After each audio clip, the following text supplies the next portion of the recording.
우울, 불안, 강박 이런 것들이 현대에 좀 더 만연해진 장애이자 누구도 여기에서 자유로울 수 없잖아요. 나한테 주입돼서 나를 괴롭히고 있는 게 아닌가. 그래서 정말 예전에는 좀 더 나를 성장시키고 내가 아침부터 저녁까지 멋있는 사람이었으면 좋겠고 아침에 일찍 일어나서 차를 한 잔 마시면서 책을 보고 하루 종일 열일을 하다가 저녁엔 운동을 하고 모든 사람들한테 친절한 그런 사람이고 싶었지만 꼭 그러지 못하더라도 내가 늘 잘할 수 없다라는 사실, 완벽하지 못하다라는 사실을 인정하고 안녕하세요. 책 읽지라 이가희입니다. 오늘 제가 읽어볼 책은요. 나는 늘 잘해야 한다고 생각한다입니다. 이 책은 강박에 대한 책인데요. 사실 강박하면은 나하고는 거리가 먼 것처럼 좀 느껴지기도 하잖아요. 강박이라고 하면 좀 결벽증이라든지 병적인 어떤 집착이 있다든지 이렇게 생각이 되는데 아마 제가 읽는 걸 들어보시면 한 번쯤은 다 내 얘기구나 하실 수 있을 것 같아요. 나는 불확실한 미래가 두렵다. 나는 위기 혹은 위험에 민감하다. 나는 단순한 시행착오도 나 전체의 실패 같다. 나는 애매한 상황을 잘 견디지 못한다. 나는 능력의 흠을 느끼는 순간이 두렵다. 네, 이런 생각 한 번씩은 다 해보셨을 것 같아요. 그래서 강박이라는 게 사실은 굉장히 어떤 너무 심각한 병적인 것뿐만 아니라 우리가 일상에서 이렇게 어떻게 해야 한다, 머스트라고 생각하는 것들이 우리의 강박의 하나라는 걸 좀 알게 해주는 그런 책입니다. 이 책을 추천하는 이유가 세 가지 정도 있는데요. 제가 그동안 밀리의 서재에서 계속 심리와 관련된 책들을 골라서 읽어드렸어요. 근데 다 똑같이 심리라고 퉁칠 수 있는 게 아니라 우울에 대한 포인트가 있었고요. 또 불안은 우울과는 조금 또 다른 영역이라고 했어요. 그리고 세 번째, 이 책은 강박에 대한 영역입니다. 그래서 우리가 다 비슷하게 묶어서 생각하는 심리적 문제들이지만 이게 좀 구분되어서 볼 필요가 있다. 두 번째는 정신건강의학과 전문의인 김현철 선생님이 쓰신 책이에요. 의학적으로 또 뇌과학적으로 설명을 하고 있고 사례를 실제로 많이 들어서 설명을 하고 있습니다.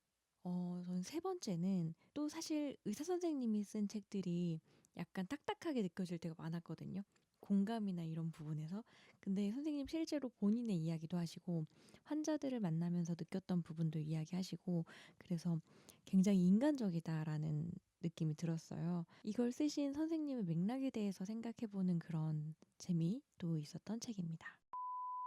프롤로그를 보면요. 선생님이 얘기하는 이제 강박은 한두 가지 생각에 꽂힌 채 온통 거기에만 몰두하거나 그다지 중요하지 않은 생각조차 곧바로 실천에 옮겨야 마음이 편한 분들을 기술하는 용어다라고 얘기를 합니다. 정신건강의학과 측면에서도 강박증이 과거에는 세로토닌 균형의 이상이라는 공식으로 이해돼서 세로토닌 균형을 맞추려는 노력을 많이 했는데 이제는 이 강박이나 집착이 세로토닌을 제어하는 약물을 써도 나아지지 않거나 오히려 증상이 악화되기도 하더라.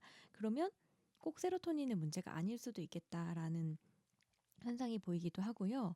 심리치료에서도 이제 인지행동 치료를 많이 하잖아요. 그래서 내담자의 왜곡된 인지를 긍정적으로 바꿔주거나 행동을 교정해주는 것이 이 강박치료의 좀 정설이었다면 지금은 그렇게 치료하지 않는 것도 많다는 거죠. 예를 들어 미국에 있는 한 결벽증 치료센터는 접근하기도 힘든 야산 중턱에 위치해서 강박증 환자를 흙탕물에 뒹굴게 만들고 바퀴벌레가 우글대는 매우 더러운 집에서 한 달간 살게 만들어서 결국은 강박증을 포기하게 만든다고 합니다. 또 우리가 가까이서 볼 수 있는 강박으로 이메일, SNS, 게임의 중독도 강박이라고 볼 수 있는데요. 이런 인터넷 중독 상담 센터에서는 친절하게 컴퓨터 사용 시간을 알려주고 계획표를 짜주고 또 컴퓨터가 없는 야외 캠프를 떠나서 치료하는 방법으로 하기도 한다고 합니다. 이렇게 사실 강박이 예전보다는 다양한 측면에서 이해되고 있고 그 치료를 하려는 시도도 다양하게 이루어지지만 이 책의 저자인 김현철 선생님은 이제 프롤로그에서 이러한 질문을 던지는 거예요. 이 치료의 초점이 여전히 증상이 빨리 소실되는 것에만 포커싱하고 있다. 그래서 근본적으로 왜 강박이 일어나느냐에 대한 질문들이 더 던져져야 된다라고 생각을 하고 있고요. 그래서 이 책에서는 그런 부분들을 좀 다루고 있습니다. 그래서 강박은 가스레인지나 문을 잠갔는지를 확인하거나 특정한 숫자를 계속 세거나 또 많이 하던 거죠. 보도블록의 금을 건너뛰는 데에만 있는 게 아니다. 요즘 우리가 특정 트렌드에 빠져드는 집착 역시 넓게 보면 강박의 한 단면이라고 말합니다.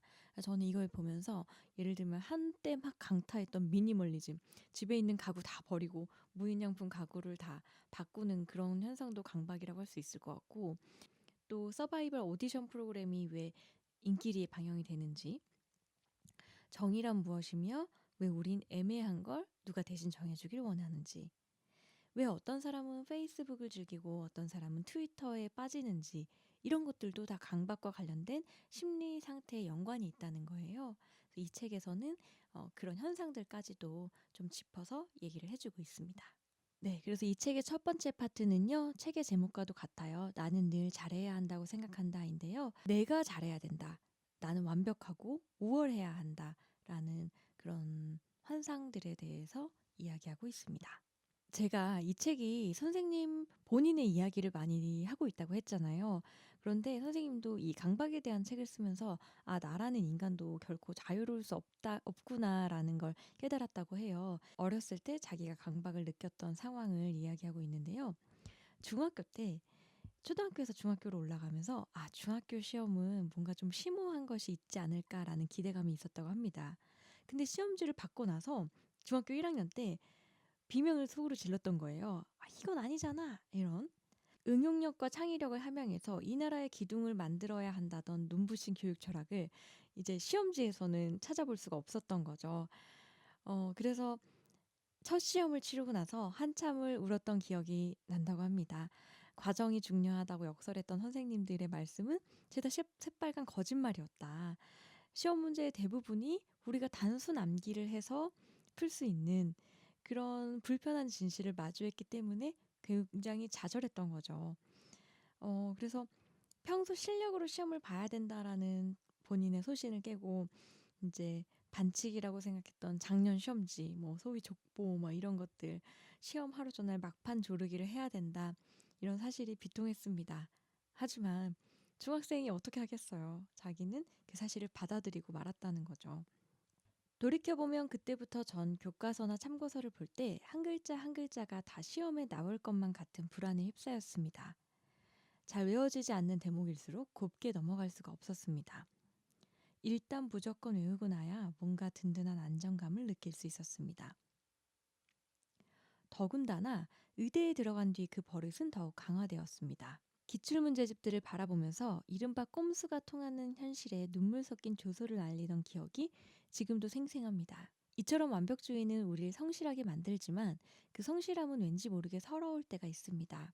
지금도 그런 성향이 완전히 사라진 건 아니지만 몇 년 동안 저는 정신과 의사고시를 제대로 하려면 정신의학과 심리학은 물론이요, 사회학, 인류학, 신화학, 행동경제학, 심지어 사주역학까지 사람의 생각과 느낌 그리고 행동과 관련된 모든 학문을 다 알아야 한다고 생각했습니다. 그러면서 본인도 사실 의사가 되기까지 굉장히 열심히 공부를 했어야 했을 거고, 이제 의대에 가려면 수능도 조금의 오차도 허용하지 않잖아요. 그런 수능의 이런 대한민국의 현실을 겪어오면서 완벽주의를 가지고 있었다라는 고백을 합니다. 박학다식은 강박 성향의 완벽주의가 우리를 홀릴 때 자주 쓰는 무기 중 하나입니다. 여기에 빠져들지 않으려면 위의 생각과는 반대로 가야 합니다. 한 분야에 깊이 있게 접근하면서 필요할 때만 주변 분야의 참고석을 보겠다는 마음가짐이 도움이 됩니다. 라고 얘기합니다. 그래서 모든 과목, 모든 정보, 모든 지식을 다 알아야 한다라는 생각을 하지 말자. 그런데 이 책이 가장 재밌었던 건 굉장히 깊은 학문적 뿌리나 이런 것들도 거슬러 올라가서 짚어주거든요. 그러면서 고전적이고 전통적인 심리적 장애와 현재 21세기에 나타나는 그 장애들의 차이점을 비교해주는 것들이 굉장히 이해가 쉬웠어요. 그래서 완벽의 두 가지 뿌리에 대해서 설명합니다. 완벽주의는 형성된 출발점에 따라 두 부류로 나뉩니다. 편의상 이름 붙이자면 신경증적인 성격을 지닌 고전적 완벽주의자와 자기애적인 성향의 바탕을 둔 21세기형 완벽주의가 바로 그것입니다. 고전적 완벽주의는 말 그대로 전통적인 성격을 띱니다. 다소 성숙하고 그나마 인간적인 면모를 지닌 분들의 심리 구조에서 흔히 볼 수 있습니다. 이분들의 내면에는 엄격한 가치관이 숨어 있는데 고전적 완벽주의는 이처럼 엄격한 가치관을 향한 심리적 반동에서 탐생합니다. 지지 않겠다라는 일종의 반항 심리라 해도 과언이 아닙니다.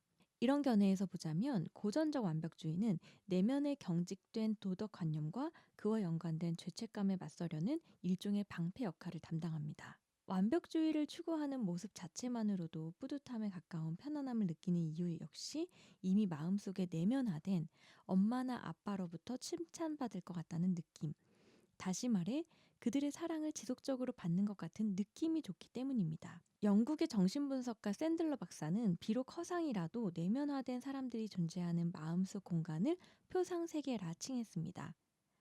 표상세계에 살고 있는 엄마나 아빠의 가치관에 부응하려고 안간힘을 쓰는 한 우린 완벽주의를 포기할 수 없습니다.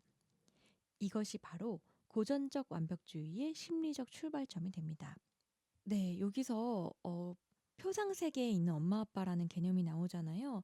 그러니까 어렸을 때 사실 이제 심리적 문제들이 다 형성이 된다라고 봤을 때 엄마 아빠한테 인정받기 위해서 노력했던 것들이 커서 엄마 아빠가 더 이상 나를 간섭하지 않는 상황에 대해서도 내 마음속에 엄마 아빠가 자리 잡아서 어, 이렇게 저렇게 나를 잔소리하지 않을까, 혹은 그에게 인정받기 위해서 완벽주의를 추구한다는 겁니다. 하지만 여기서 21세기 완벽주의는 조금 다른 경향을 보입니다. 고전적 완벽주의를 야기하는 신경 증상은 주로 인정 혹은 사랑을 잃을지 모른다는 사랑 상실 불안이나 노력하지 않으면 나쁜 일이 벌어질 거란 처벌 불안에서 비롯됩니다. 비록 고전적 완벽주의가 심한 갈등의 결과물이긴 하지만 초롱성과 같이 탄탄한 마음의 테두리에 금을 가게 하지는 않습니다. 내면의 잔인한 검투사인 초자아가 본능적인 욕구라는 이름의 검투사와 싸워 죄책감이란 피가 솟구친다 한들 경기장 자체가 붕괴되는 일은 없습니다. 이게 고전적인 완벽주의의 특징이라고 합니다. 그러니까 주로 어린 시절에 부모님에게 사랑받지 못하지 않을까라는 두려움, 그리고 처벌받는 거에 대한 불안감으로 인해서 형성이 되었지만, 이거는 어떤 일종의 결핍이고 그 마음을 둘러싸고 있는 테두리 자체가 부실한 것은 아니다라고 보고 있는 거죠. 비록 마음이란 공간을 시각화하기엔 무리가 있지만 저는 종종 마음을 내면의 갈등과 그것을 담아내는 옹벽으로 구분해서 설명하곤 합니다. 고전적 완벽주의가 지배하는 마음은 원초적 본능을 뜻하는 이드와 금지를 설정하는 초자아, 슈퍼에고, 그리고 이들 사이에 판단을 내리는 자아, 에고가 각자 경계를 분명히 하며 마음의 옹벽을 해치지 않는 범위 내에서 서로 기싸움을 합니다. 하지만 21세기형 완벽주의는 탄생부터가 다릅니다. 21세기형 완벽주의는 마음이란 콜로세움의 기둥에 균열이 생겨 관중들이 다칠 만큼의 붕괴에서 야기됩니다. 그만큼 21세기형 완벽주의는 내면의 갈등보다 이를 담고 있는 마음이란 테두리의 결함에서 비롯되었을 가능성이 큽니다. 그러나 다행히도 사람의 마음은 적절한 공감적 반응을 얻으면 언제라도 한층 더 여물어질 준비가 되어 있습니다. 그 안에서 싸우는 관중들과 검투사 역시 강해집니다. 그러나 공감부전, 다시 말해 적절한 반응을 받지 못하고 자란 사람들은 내면의 관중석과 경기장 간의 경계선이 애매합니다. 이들을 시각화한다면 기둥 곳곳에는 금이가 있고 감정 발달 또한 미숙해 관중석과 검투사들 모두 좀비 마냥 회색빛을 띱니다. 그래서 이들의 마음은 겉만 번지르르 하고 실체 없는 폐허가 된 콜로세움처럼 붕괴의 위험이 큽니다. 이것이 21세기형 완벽주의자들이 자존심에 약간의 상처를 받아도 쉽게 격노하는 이유 중 하나입니다. 자신이 이룩한 결과물에 조금이라도 흠집이 나면 마치 자신 전체가 부스러질 것 같은 붕괴 불안에 민감하기 때문입니다. 이들이 제일 느끼기 두려워하는 감정은 다름 아닌 수치심입니다. 내면이 이토록 불안정하다 보니 이들의 삶은 위축된 모습과 오만방자한 모습이 하루에도 몇 번씩 교차합니다. 네. 그 선생님이 이 고전적 완벽주의자와 21세기형 완벽주의자들에 대해서 비교를 해 주고 있는데요. 이 책에서 뭐 더 깊이 왜 그런 차이가 생겼는지까지 얘기를 해 주지는 않지만 이 부분을 토대로 유추해 보면 음 아무래도 고전적 인간관계에서는 고전적 완벽주의자들은 좀 더 정해진 규범 내에서 자라잖아요. 뭐 예를 들면 음 종교가 갖추고 있는 가치관이라든지 뭐 가정이 가져야 될 그런 어 가정과 국가와 뭐 이런 관계들이 조금 더 고정적이었던 것 같아요. 그러면서 그중에서 내가 일부적인 결핍이 발생할 수 있지만 21세기형 완벽주의자들은 자라면서 어떤 규율이나 규범이 예전보다 더 무너진 사회이고, 또 경쟁 사회에서 결국은 내가 치열하게 경쟁해야만 살아남아야 되기 때문에 충분히 마음의 그릇이 좀 잡힐 새가 없었다. 그래서 이들을 콜로세움에 비유합니다. 그래서 전체가 붕괴될 것 같은 그런 마음을 가지고 있고, 이들이 가장 두려워하는 마음은 수치심이다 라는 이야기를 하고 있습니다. 그래서 이 사람들이 그러면 반응하는 게 어떻게 다르냐? 한 예로 대기업 취업에 실패한 어느 취업 준비생의 경우를 보겠습니다. 만약 그가 고전적 완벽주의자라면 취업을 준비했던 과거 기억 중 방탕했다고 여길 만한 기억 한두 가지에만 국한하여 후회하고 자책합니다. 이를테면 부모님이 주신 학원비를 엉뚱한 곳에 다 써버리다니, 그 대가로 난 낙방이란 벌을 받은 게 분명해. 이처럼 고전적 완벽주의자들은 자신의 행동을 탓하며 죄책감을 느끼긴 해도 자기 자신 전체를 싸잡아 부끄러워하진 않습니다. 반면 21세기형 완벽주의자들은 짧고 굵게 결론 내립니다. 학원비를 다 써버린 나는 인간 쓰레기야. 네, 이렇게 나 전체를 자학하기 쉽다는 거죠. 그래서 이런 완벽주의의 차이가 나타나고요. 그러면 이제 이 완벽주의라는 키워드에 대해서 우리는 생각을 하게 되죠. 사실 완벽을 추구하는 성향 자체가 그렇게 나쁜 것인가? 나를 더 성장시키고 나의 성과를 더 좋게 하는 자양분이 아닌가?